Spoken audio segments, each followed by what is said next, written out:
Hey, good morning, everybody. Welcome to the Placid session.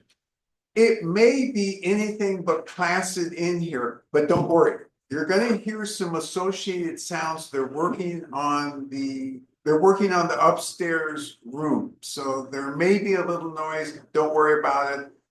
It'll be just temporary. So all these weeks, we've been in the Cliff Tea arena.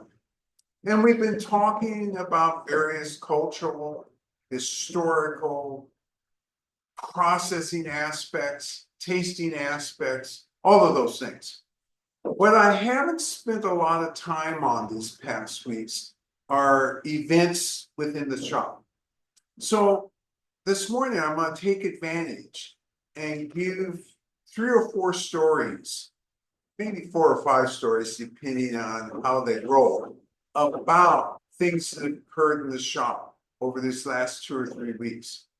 So let's start out with a Japanese scientist. Japanese scientist called us 2 weeks ago, and we were talking about various other things related to tea. This is a tea scientist, related to tea. And one of the things she reminded us, because we came around to the subject of matcha, one of the things she reminded us is almost all matcha in America is a blend. And most of the matcha in Japan is a blend, except that top 10, 20% of matcha that's produced. We have in mind bringing an unblended matcha here. We still haven't pulled the trigger yet for a number of reasons related to tariff. But what's the problem? And she brought this up. What's the problem associated with blends like that? The first is, especially with matcha, when you look at it, can you see it's a blend? And the answer is no, because they make it look uniform. Oh, this is not a blend. It's all the same color. Oh, how the eyes lie. That's the first thing. Why is it, especially in Japan, that blends matter? Because you don't know what fields it's coming from. And in the information that the scientists have provided, Japanese scientists have provided us, there are some areas still in Japan where there's this thought that there are heavy particles, and they've researched, and there's heavy particles in those areas. But you can't see that in the tea, or at least I can't see it. I look, and I'm always looking around for those heavy particles. I can't see them. So that's one thing. So we talked about that, and that made me think of something else. And just as an anecdote, we got on to another subject, and that other vis-a-vis matcha.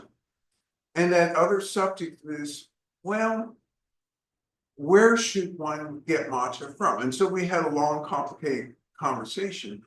But one of the elements about this conversation, and you're going to see this reflected in another story even more potently, is origin. Provenance matters. Is there any possibility, if you walk into a 7-Eleven, that you're going to walk out with top quality of any good? And the answer is no. That's not their business model. And the fact that you may not recognize that doesn't make it any less true. And so we talked about that a little bit as well. So that's story one. Story two is with a customer who came in, and this is a long-time customer, and we have 2 or 3 who've come in and brought us teas, and we're always grateful about the thought. And the customer noticed that we weren't rushing to open up the tea. The customer says, oh, you should rush and open up this tea and try it. So what is it about us that makes us cautious. We've been to the tea fields in China. We've been to tea fields in Japan. We know what the situation looks like, and it's complicated. And it's complicated because in some fields, they use chemicals. And so what the customer gave us, the first thing I did I look at the type of tea? But I could have. I'd have seen, oh, okay, it's this style of tea. But that wouldn't have told me enough. I looked at location where it was produced. I looked at the location. Oh, I've been to that location. Not many of those fields are unpesticided. And in addition, those are areas where they use some dangerous chemicals. And so the result was we demurred. We didn't try the tea. And I ask you this, given our 25-year history in the tea business, we do know a few things. Why would we try tea that comes from a suspect area? Appreciate the thought,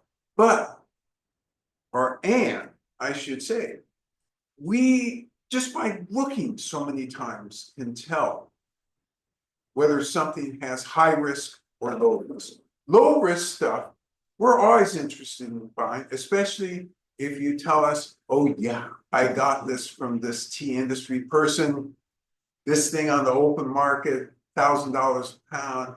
I've had some of this, and it will make you wish you were back out in the tea fields. Now, that type of stuff interests us, and so we do more research. And in some cases, we actually brew a little bit, we smell it, we make some evaluations, we try and be helpful with whoever has brought it in. So we're always making judgments, whether it's ceramics, whether it's teaware, whether it's clay pots that are brought in for us to look for, because we know basically what to look for to tell you whether it's likely any good or it's not likely any good. Okay, old stories this morning. I'm not done. So we had a young chap come in here this week. This is one of my favorite stories already. And this chap comes swinging in at 12:30. He speaks Chinese fluently because one of his parents grew up in China, the other did not. And we didn't know this. This is a brand new guy. He's about 26, 25, 26. And he said, oh, I'm so happy I made it in time. He says, there's so many times I've tried to come over here and I haven't made it in time. Okay, I get that. And he said, so I asked, where are you from? Oh, San Francisco. Oh, that's great. And he said he's a big Wulong drinker. I said, oh, great, you come to the right place. And so we talked about what he should have and started him out with Fantasia. And so Pichu started talking to him and learned more information. And I had already learned that he lives in San Francisco. What I didn't know is he rented a car to especially come over here and get here before 1 so he could try this tea. Because he's a tea hound, so to speak.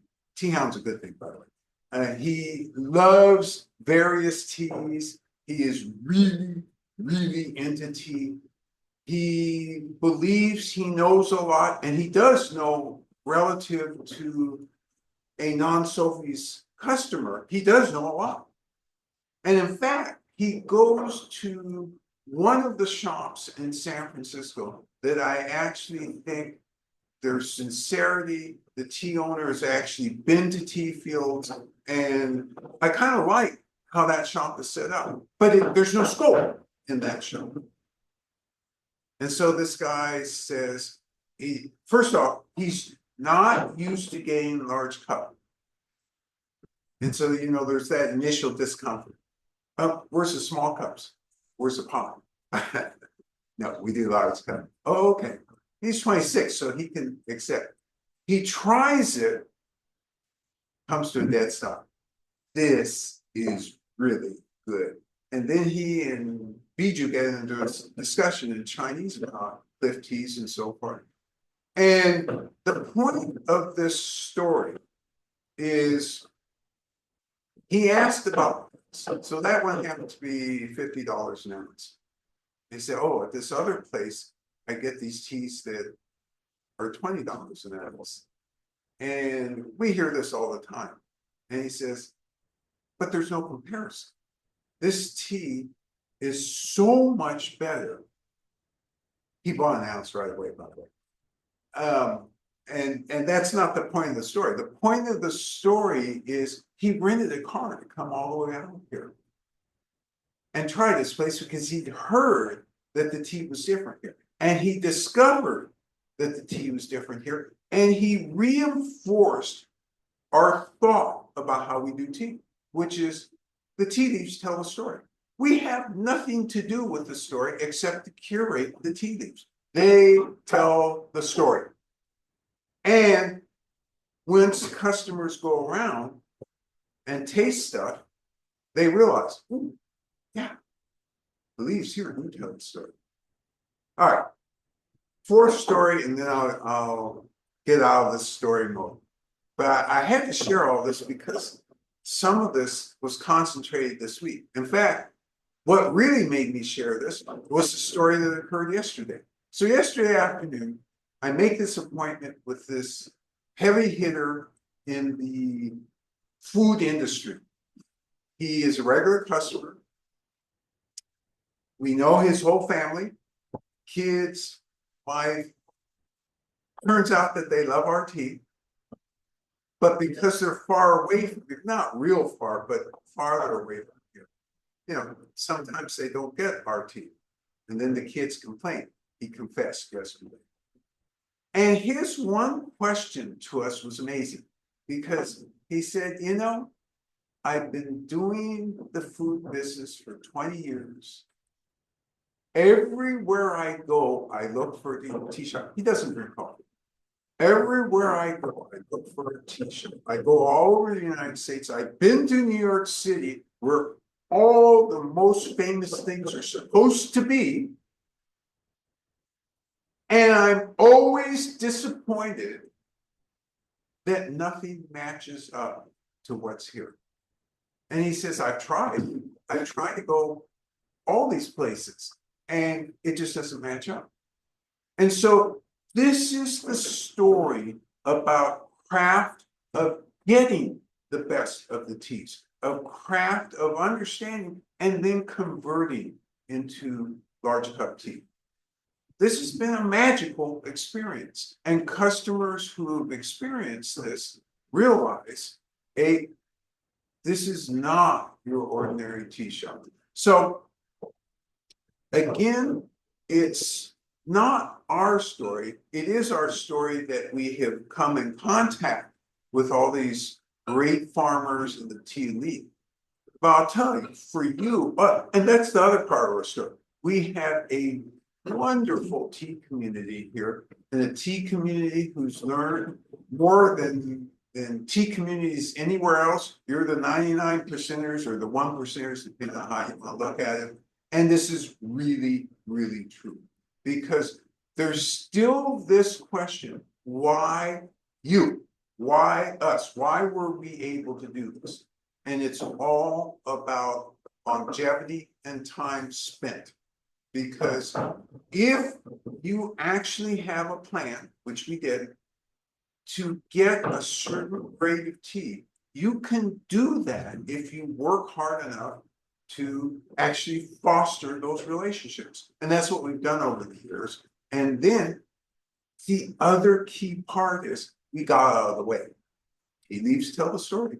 We're just here to hear it. Okay, so I wanted to share that with you because most of this stuff happened this week.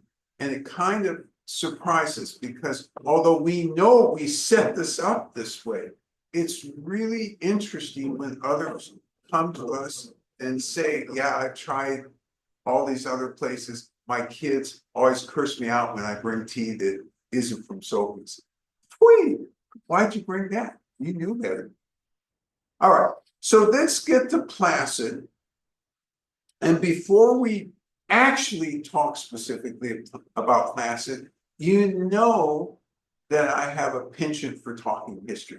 I'm not going to talk a lot of history today, but there is one part I want to talk about to kind of clear up a mystery.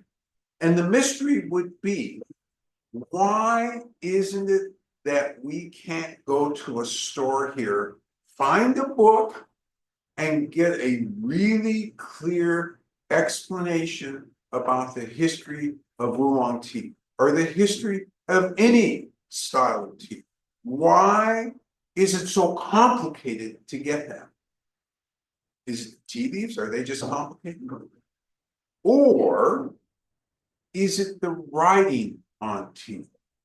It's the writing on tea. So what I'm referring to, just so that you're clear, is the ancient writing on tea. So in 494, there was poetry about Wulong tea from the Wuyi Mountains.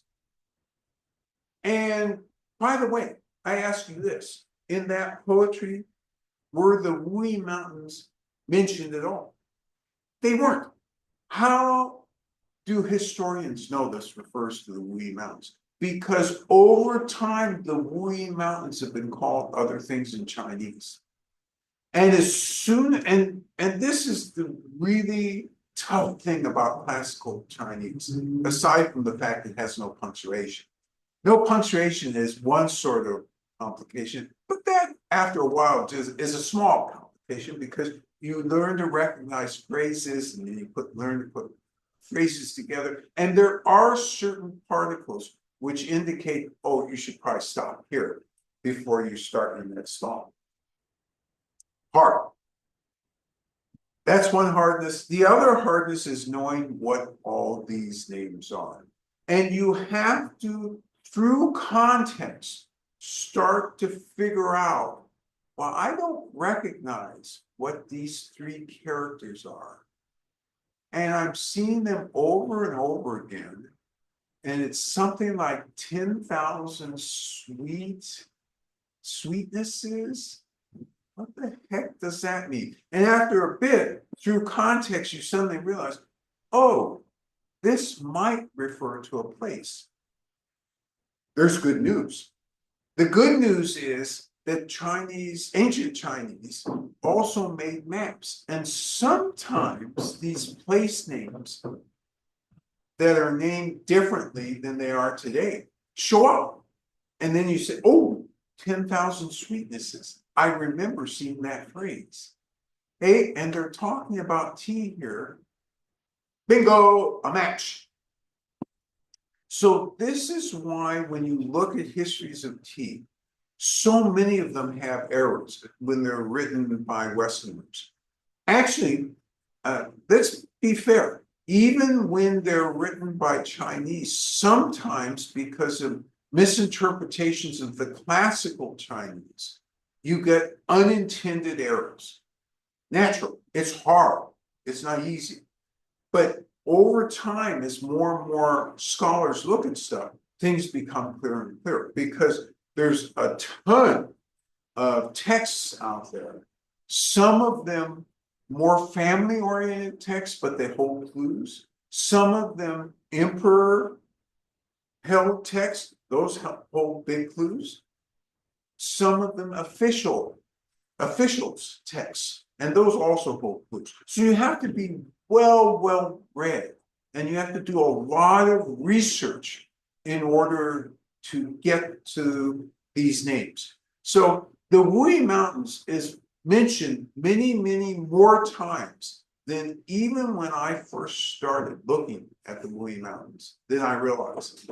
And more names have come out because over the eras, the names changed, still the same place.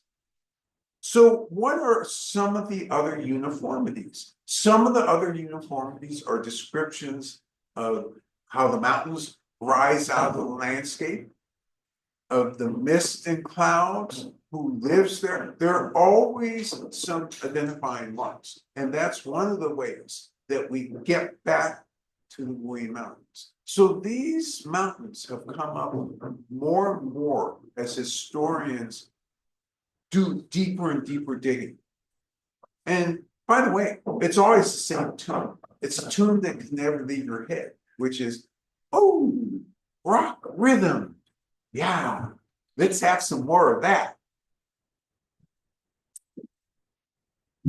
What else has occurred historically related to the Wuyi Mountains?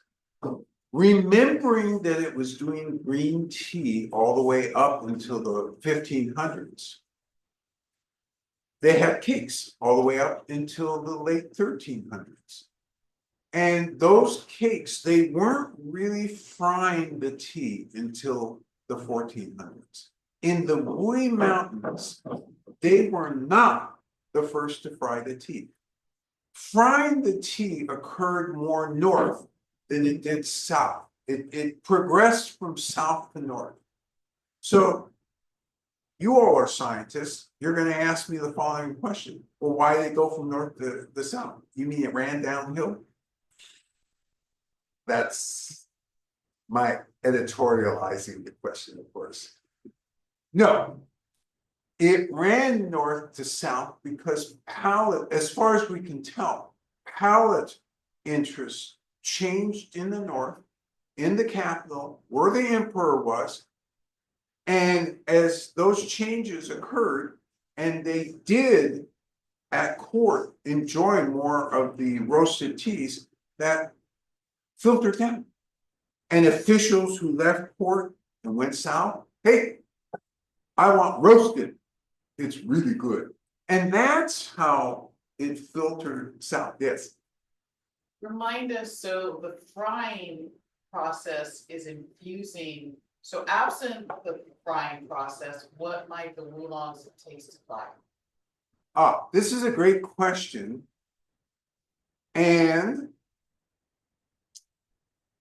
I want to tell you this answer.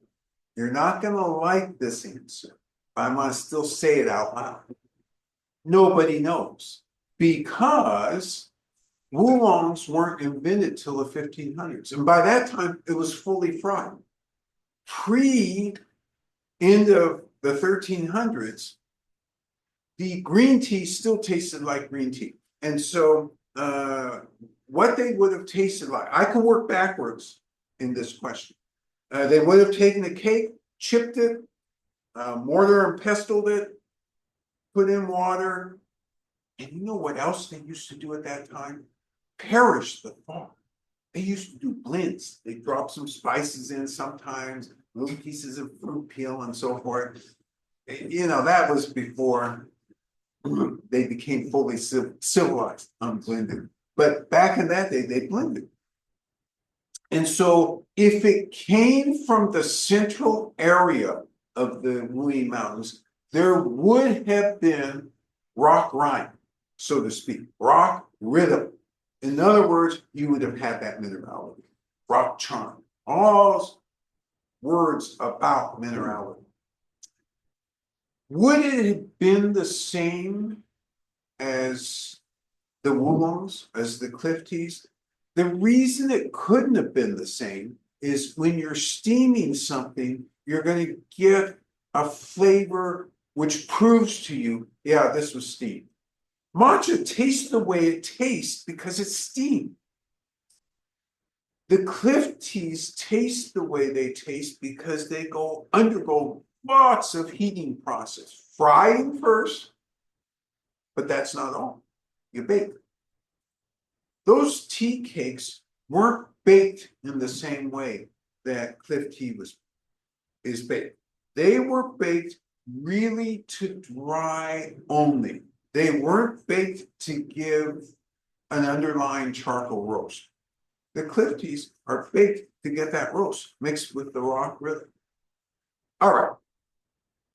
So let's see. Last week I was tardy. Oh, I'm not tardy yet, but I'm about to be tardy. Let's see if I can say the rest of these things relatively quickly. So we fast forward to when they're actually doing the cliff teas. And there's really only one thing I want to talk about, and then we'll do the tasting. And the one thing I want to talk about is again to tell you what it looks like in this central area. And by the way, this was written about in the 13th century, in the 14th century, and then really written about 15th, 16th, and 17th century. What does that place look like in the mountain? Well, it's got three characteristics. It's got shale, gravel, and broken up volcanic soil.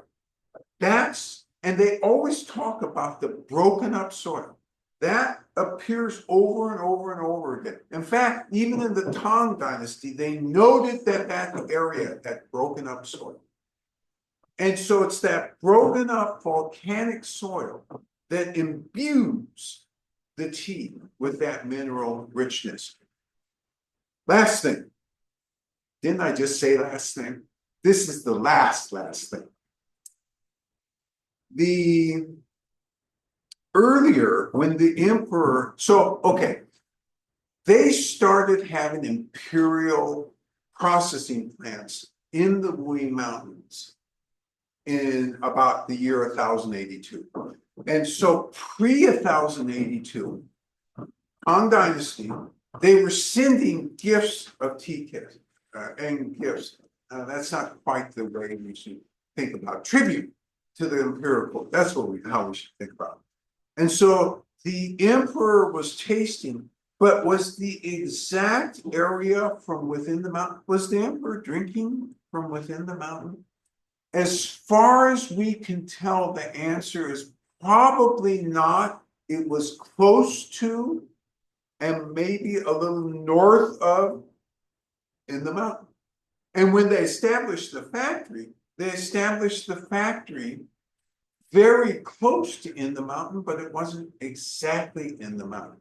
So it's possible that that deepest mineral taste really wasn't that much in the court until later. Now, certainly by the time they're giving tribute of cliff teas, oh yeah, they're loving that in the mountain flavor that they're very cool. All right, let's talk about Placid. Placid is cliff tea. It is not from the central place in the mountain, but it still isn't over the border, half in the mountain. It's at the edge of in the mountain. So what does that imply? It implies that the minerality may not be as strong as that central area. And that's a good thing to think about. The other thing, we're going to start moving forward. Probably not so much today. In fact, not today. But the next time we do a set of cliff teas, we're going to focus a lot more attention on the tastes and the aromas, because I've thought about the approach that we've used. I think it's absolutely the correct approach. But I also have thought, it's missing a little bit. We can do even a little bit better. Not today, but as we move forward, because I want to kind of bring people on a taste and aroma journey. And that will be the next set. And we have that set. Your tea packages, just in case this thought has popped in your head, are almost ready. By the end of next week, by next weekend, they'll be ready. All right. The tea master has walked to a different position in the room, which means I should stop talking. The clock tells me I'm out of time. Let's go behind the counter and see how real Placid is brewed. So come on with me. I'll join you behind the counter as you hear my voice walking over there. Oh, and you see the beautiful tea master. Or do you? Let's see. Oh, yes, now you see the beautiful tea master, Bijou. And she will demonstrate how to do the Placid today. Okay, good morning. Yeah, happy Saturday. Yeah, 早上好. We do 岩茶. Oh, it's Oolong tea.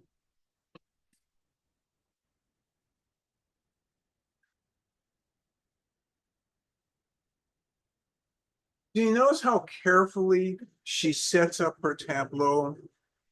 The teapot, 16 ounce, beautiful tea toy, a tea pet protector, and one single 16 ounce cup. And she's drawing 200-degree water. I'm setting a timer for 4 minutes.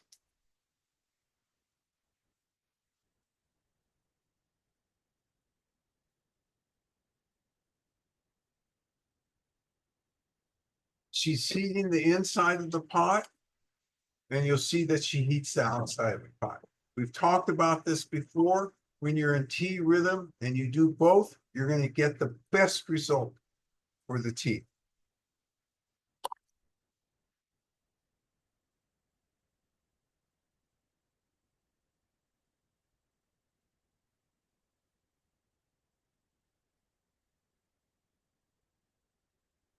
Double checking the pot to make sure there's no stray leaves, because there's a strainer in the pot.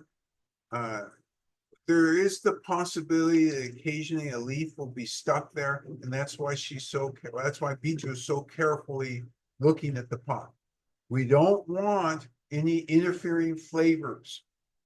These are single source teas. These aren't 98% teas. These are 100% teas.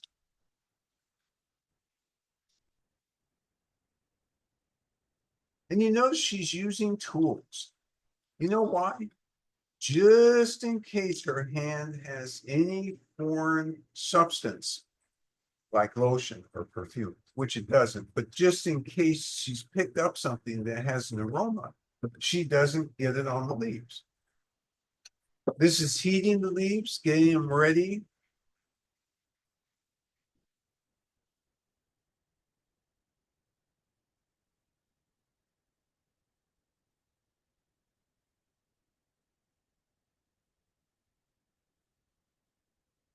That's good morning back to you. Oh, thank you. Thank you.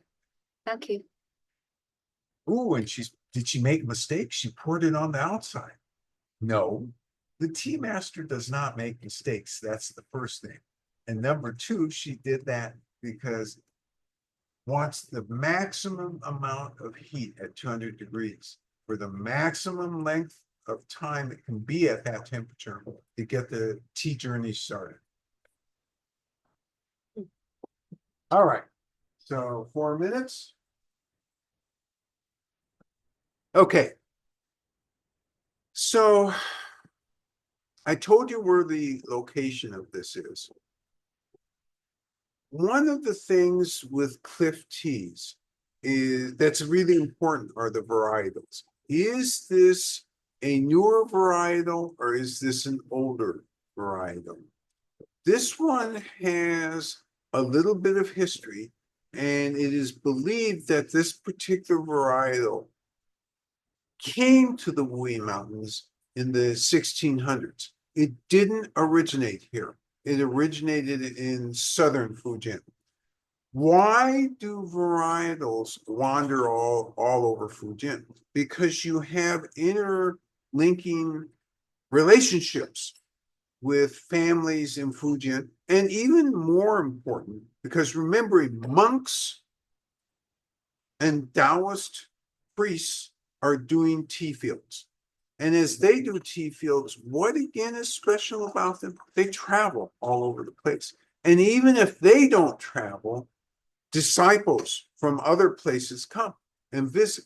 And a great gift in the Taoist and Buddhist tradition, which unlike today, where tea implies monetary resource or a monetary gift associated, that's not how it was at that time. It was more scientific. It was more of this is a curiosity. We have this particular varietal in this area. Do you think it might work in your area?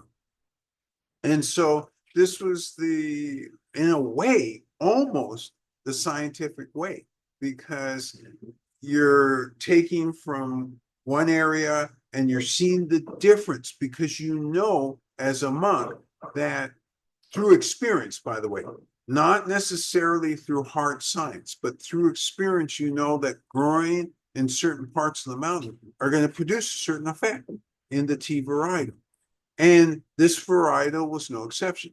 This was accepted by locals, and we'll talk about that as we taste it, because there's some various reasons why it was probably accepted. But I don't want to tell you, I want us together to work out what those reasons most likely were. The other aspect of this particular tea field belongs to a state organization. So they still have the craftsmen who are working on it, but they have a little bit better funding for this type of a venture. And they've had a tea field here for a long time. So technically, it's a state-run organization, although they're really supporting the farmer who works this land. And so this is a semantics thing. Is the farmer a national government employee? No, they're really not. Because as they sell the tea back to the state organization, they get whatever money they're going to get, but they're not getting a salary from the state. So there's all these fine distinctions. Do these fine distinctions mean anything in terms of what you're going to end up tasting? The answer is no, because the state knows, or the state-run organizations know, that cliff teas have to have certain characteristics. If they don't have certain characteristics, they're not going to be saleable in the market. Timer has gone off.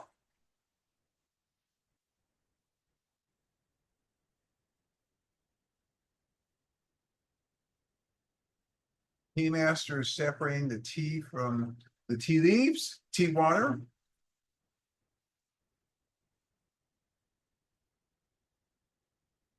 Beautiful color. So let's enter, or I'll enter the quality arena. The first thing I want to look at is this color. This color is dark. It is not opaque. It's translucent. Ooh. I have a smell also. Wow. I guess I better enter this quality arena. So remembering that we're taking a 200-degree inhalation, this is not big.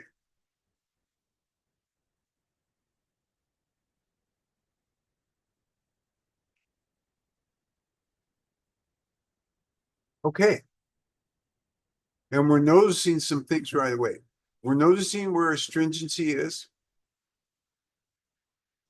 Thinking about aftertaste. There's some energetics in this. Oh my goodness, I feel some energetics already. Second sip.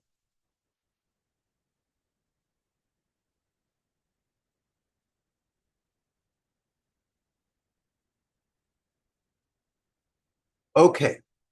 So you're going to find some differences between ghostly, unicorn, yearning, huntress, harbinger, and this. This is different from all five that have preceded this. So be alert, get your notes out. It's your turn to taste. And actually, it's your turn to brew. Mhm.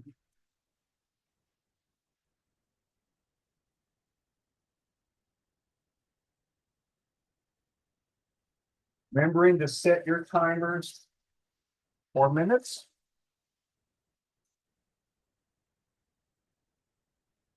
Make sure your tea tools are completely clean and ready.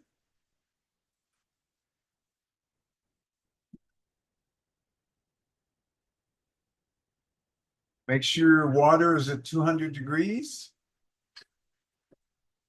Look at the instructions of the ceramics versus the clay, because there is a difference.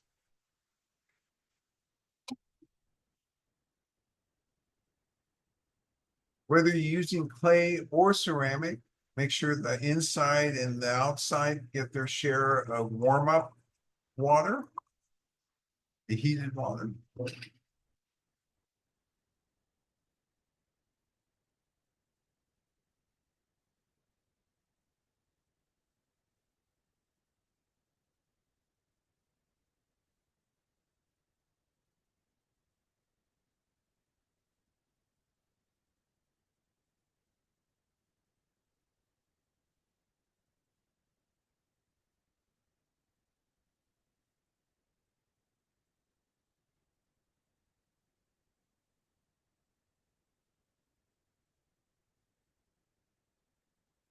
And you'll notice Tea Master has Tea Master rhythm. Nothing in a hurry, efficient.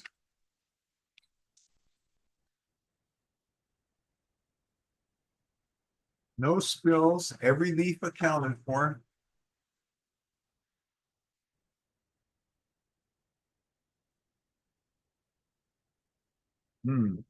Smell good? Ah, yes.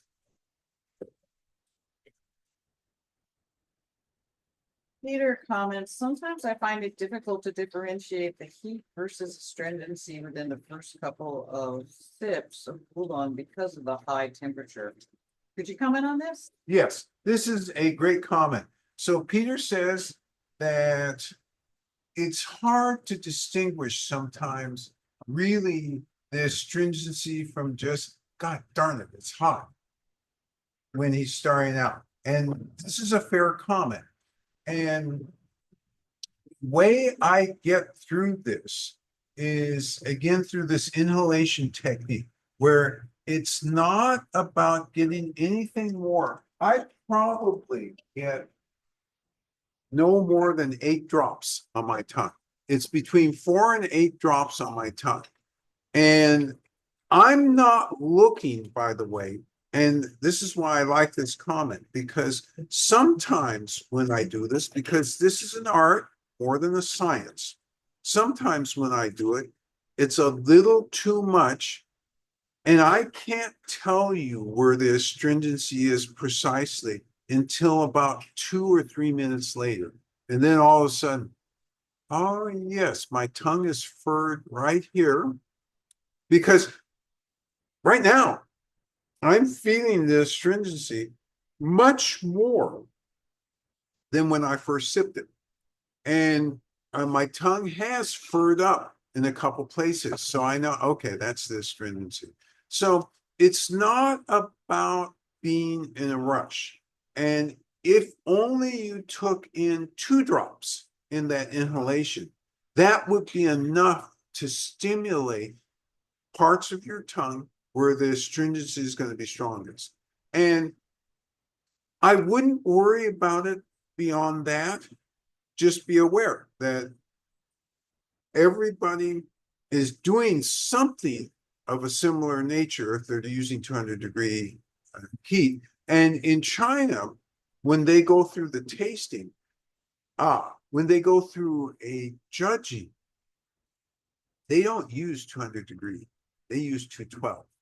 And they brew it for a much longer time because they're trying to force out the defects of the tea. They want to know what the defects are. We aren't doing that. We're looking for what are the beautiful things about this tea. So that's why we do it at 200, and that's why we do it in the timing that we use, because that timing will give you everything. That's a great thing. If you discover defects, well, it's hard to discover with these timings and with these temperatures and with this quality of tea. If you were using market tea, you'd know right away, because market tea, whatever varietal it is market tea. There's a reason that these teas, when you go other places, you don't get these. It's called the cost. And the cost, these aren't market teas. These are strictly craft teas. And that's across all the types, whether it's green or white or yellow, because we've had market tea in each of these things. each of these categories. How have we had this? When we're with the tea elite, we usually go through an exercise. And they usually present market teas first. Okay. All right, go ahead. Oh, well, Peter short back. Hey, I was too thirsty and my sips were too big, so this is really helpful. Oh, good, good, excellent. So let's see, did I turn that timer? Yeah, almost. Okay, It's because 2 I, minutes, yeah, 20 seconds. yeah, okay. I was actually counting as usual when I do these things, I also count in my head. And that's why all of a sudden I had a feeling we were there. Okay, I don't want to start down a new tangent because we're within 10 seconds. So you all should be within about 10 seconds. So we're gonna watch her separate the tea water from the tea leaves, and then we'll get into the quality arena.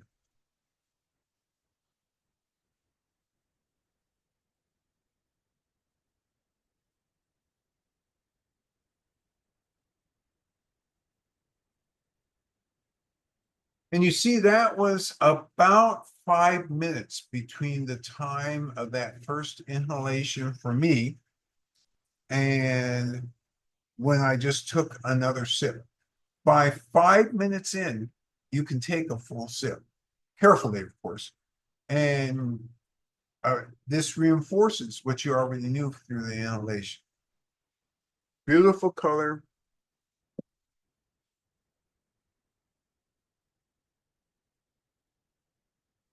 Okay, so it's your turn to go through the quality arena and go ahead and start to make some observations and comparisons, because this is different from all 5 of the others that you've had.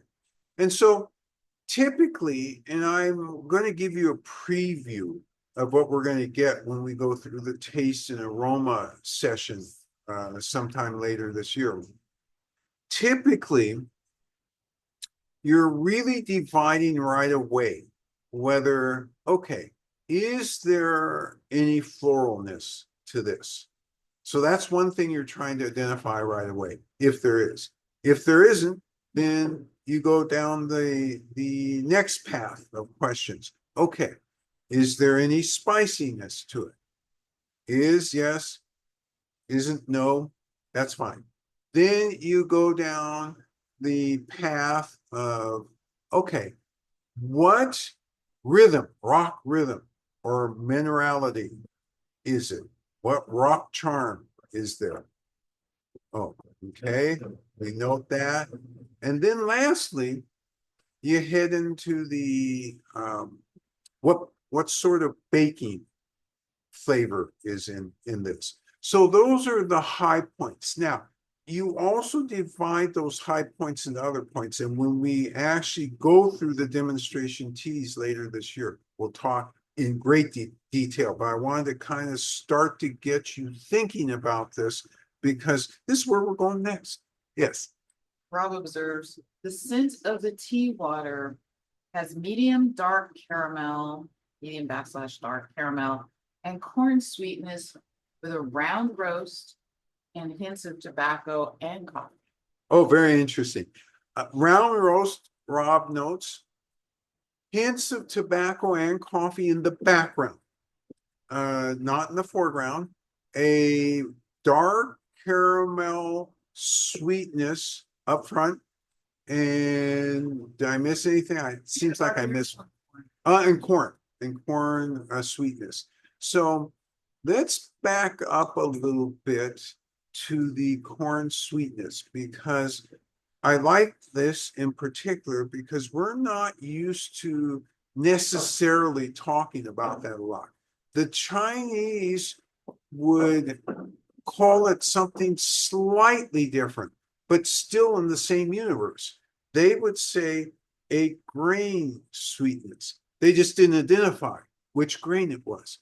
But I like the fact that Rob has pulled out of the grains. Yeah, this is closer to a corn sweetness. So great opening set of observations. How about the rest of you?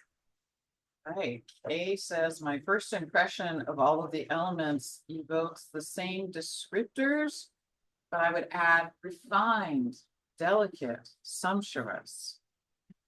Love this description. Kay ended on the word sumptuous. That would be a great tea name, by the way. And at some point, there is going to be a sumptuous on the board. That word is perfect to describe this because it implies you have a bunch of stuff going on here. And you notice nobody has said floral.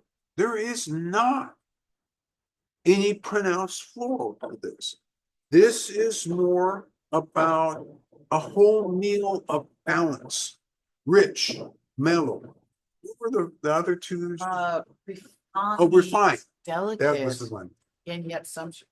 And I love this, refined, delicate, but sumptuous. So refined indicates that there are little undercurrents that are running through this tea.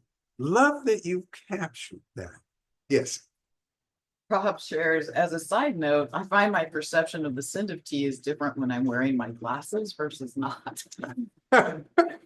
Oh, you can see better when you're not wearing your glasses. You I can see how see it the scent. smells. Yeah, you can see how it smells. Rob made a funny comment about perception of scent is different for him.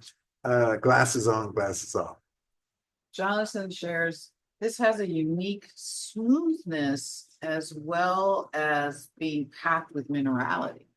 Love this description. So Jonathan opens up with the smoothness, a unique smoothness, and then talks about combined with minerality.